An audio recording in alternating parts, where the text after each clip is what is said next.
Mike Wynn has been releasing a lot of news recently, especially on Twitter, but here's an example of what he's been releasing. When you use your defensive boost, you'll get a drop in your steal and block rating. Hopefully this gets rid of spamming. If you want to know what that means, watch this video to find out. What's up everyone, I appreciate you guys tuning in for this video, but here's a lot of news going around recently. I know I've been missing out on some news, but because there's been so much going around, hit that like button if you guys think NBA 2K23 is going to be a good game. I have a feeling that it might be a top 2K because it has potential. It has potential, that's all I'm gonna say. I say this every year though, but I don't have any faith in this saying, but I feel like it's gonna be good. Right, let's start with the bad news first, and then everything else is gonna be good for then on. Let's talk about the parks. Okay, on current gen, it's gonna be on cruise ship. I know some people are pressed about that. I'm not really pressed though, because I don't really care where we hoop at, as long as the gameplay is good and the builder.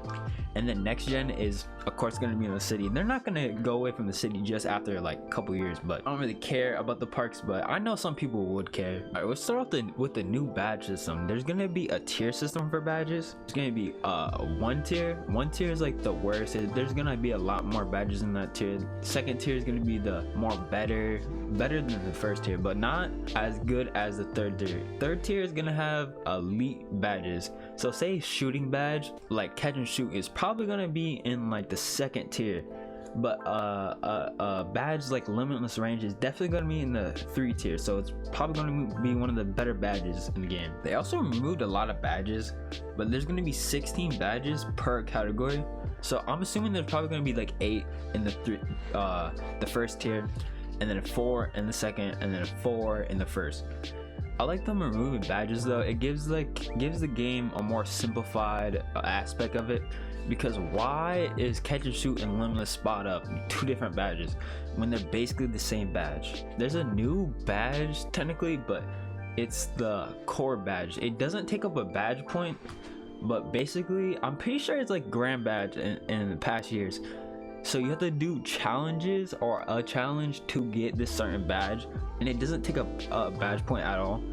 But say it's like a catch and shoot from limitless. All right, let's talk about adrenaline boost. I know a lot of people are freaking out about this because they saw the Alonzo dribbling clip or whatever. Don't overreact, because we don't have the game yet, and you never know, certain badges will help you out, and animations. All right, so what is adrenaline boost? Okay, so basically you have 3 boosts per possession or shot clock, and it goes for offense and defense. So the Lonzo clip, I'm pretty sure it's when you hit RT while dribbling, so you can like speed boost out of these animations more. So there's 3 per possession. Say you use 1, your ratings drop after that. Say you use 2, they drop even more after that. Say 3, they're dropped all the way down, and you're most likely not going to hit a wide open shot when you don't have your adrenaline boost. But I'm pretty sure they're going to have badges to help you out with that, because it would make no sense to have it like that. All right, let's talk about the defensive side of adrenaline boost.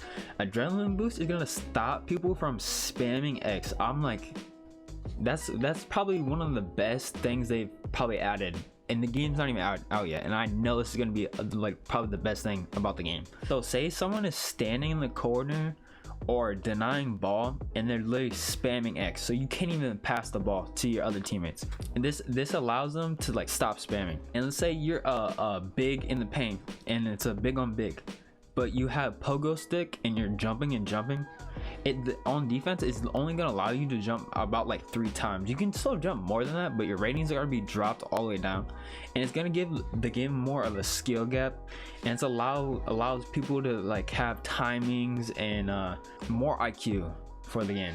This feature is gonna really show the basketball players and the 2K players, because it's gonna be more like real life. You're not gonna be able to just spam dribble moves and spam jumps or spam steals. So this is gonna really show your IQ and your timings and communication with your teammates.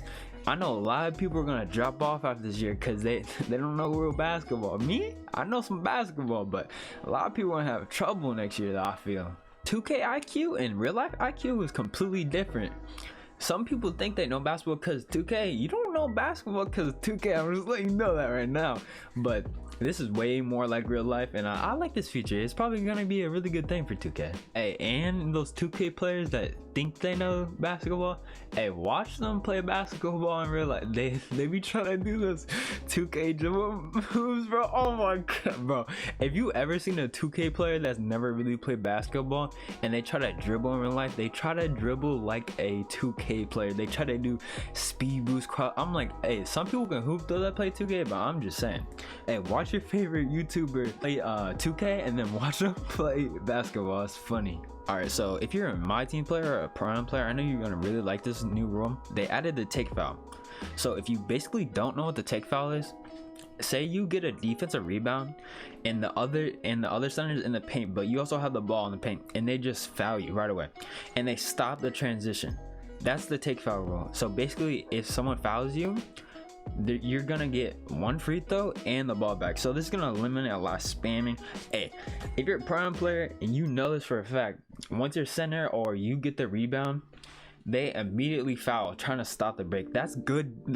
Technically that's good defense in 2K because it stops the fast break, but next year is gonna be bad defense, so it allows more IQ plays. I feel really good about these changes though, but that's it for the rest of the video.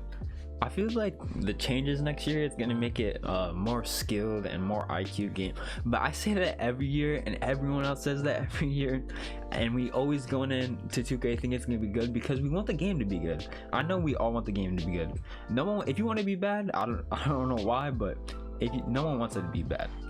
So that's it for the rest of the video. Thank you guys for watching though.